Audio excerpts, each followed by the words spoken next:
নতুন পুরনো সব বন্ধুদের দেবযানী ঠাম্মির চ্যানেলে স্বাগত। Welcome to my channel Debjani ঠাম্মি। গল্প বলির আসরে আজ তোমাদের সাথে শেয়ার করি তোমার আমার গল্পটি।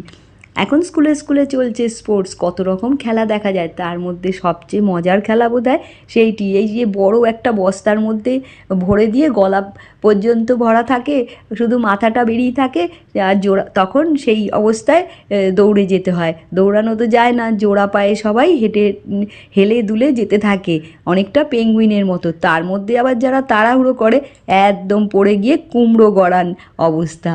আর গেট টুগেদারে যেই খেলাগুলো হয় তার মধ্যে একটা হচ্ছে গিয়ে কড়াই থেকে তোলা গরম গরম চপ দিয়ে টেবিলে রাখা হয়েছে, হাত দেওয়া যাবে না, কিচ্ছু দেওয়া যাবে না, চামচ দিয়ে তোলা যাবে না, খেতে হবে কে কত আগে খেতে পারে গরম গরম চপ।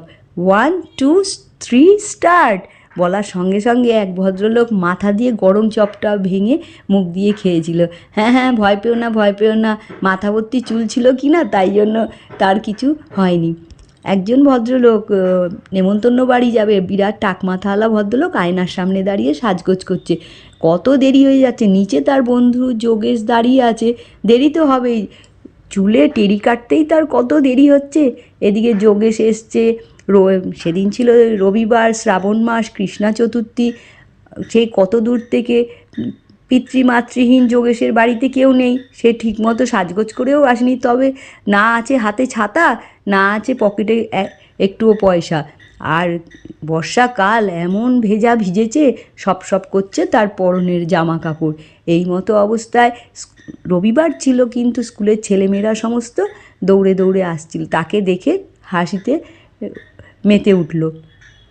যোগেশ এই সময় ভদ্রলোককে অনেকবার ডাকলেন, কিন্তু কোনো তার তরফ থেকে কোনো সাড়াই নেই। এবার যোগেশ চলল বাড়ির পথে, যেতে যেতে শুনল অন্ধ ভিখারিকে কিছু ভিক্ষা দিন, সঙ্গে সঙ্গে পকেট থেকে বার করে একদম 10টা টাকা দিয়ে দিলেন।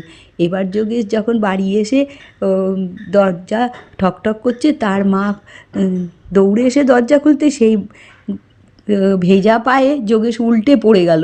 তার বাবা মা হায় হায় করে উঠল। বন্ধুরা, বুঝতে পেরেছি, বলছো এ কী সব উল্টো পাল্টা বলছে, অনেকগুলো ভুলগুলো নয় তোমরাই বলো, আজকে খেলি গল্পের খেলা। আচ্ছা, কার কার মনে আছে এই অদ্ভুত সিস্টেমটার কথা, প্রথাটার কথা?